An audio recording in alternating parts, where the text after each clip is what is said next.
the legislature didn't go so well. You've been a champion of the legislative branch. That is something that you have said about the difference between the executive powers and the legislative powers. What's your feeling about his new approach? Well, my feeling is I'll leave that to the members of the legislature who will be serving next year and the new governor, who I think will be Andrew Cuomo.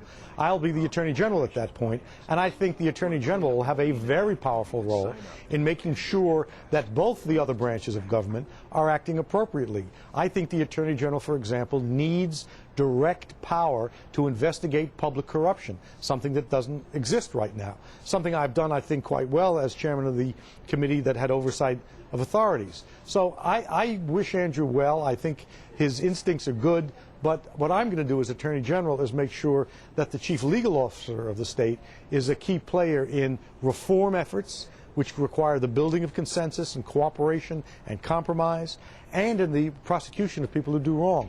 Both of those things are part of the Attorney General's job. But many of your colleagues actually, generally speaking, they talk about it sort of anonymously, off the record. They don't want to put their name to it because they, like you, believe that Andrew Cuomo is going to be governor. But they speak of a little bit of concern about this kind of attacking of the legislature, this aggressive approach. But at the same time, Andrew Cuomo, in a number of published reports, including a New York Times Magazine piece, a very long one that's coming out on Sunday, speaks about the ability to be the legislature's best friend. I mean, do you think that this sort of carrot-stick thing that he's trying to do is possible?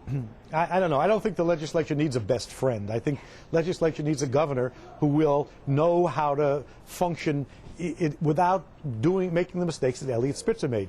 The political conversation of 2010 is eerily similar to that of 2006. I'm going to clean up State Street. I'm going to be the, everything is different on day one.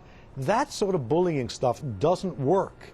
We have not succeeded at the reform effort, aside from authority reform, which did succeed, because the conflict outweighed the ability to build consensus, get votes for things, get people to compromise.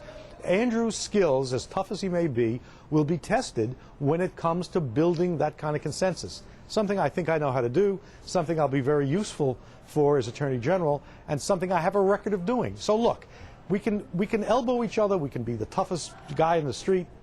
In the end, if we really want institutional change in Albany, we're going to have to accommodate different points of view, be respectful of people we disagree with, build consensus, come up with new ideas. Andrew's intellectually capable of all that stuff.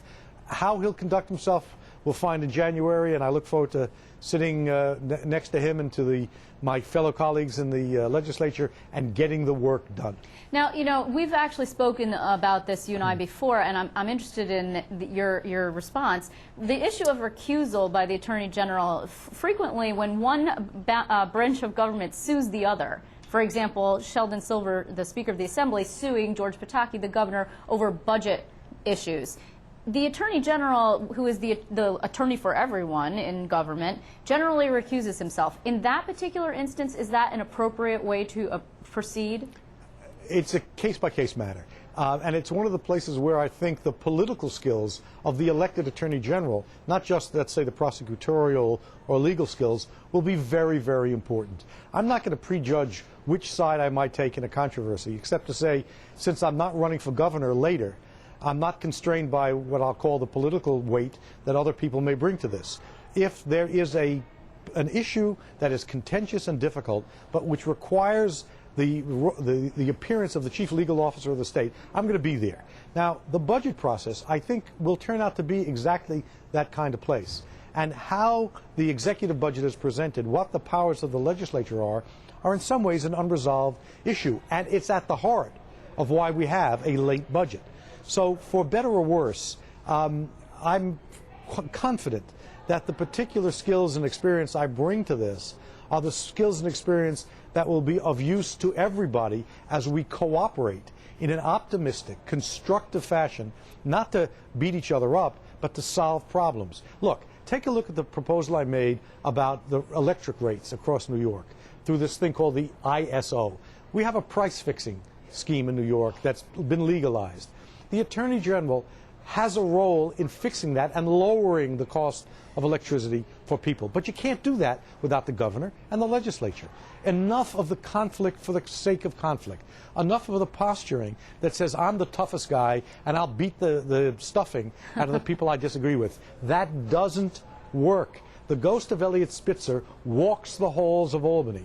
And if we're not careful, we'll engage, all of us, not just Andrew, in a repeat of a failed effort at reform when we need reform desperately. Well, Assemblyman, unfortunately we're out of time and I have to let you go, but I just want to mention that you are headed upstate for another swing. I'm sure we'll be seeing you there, and I want to thank you very much for joining us. Always a pleasure.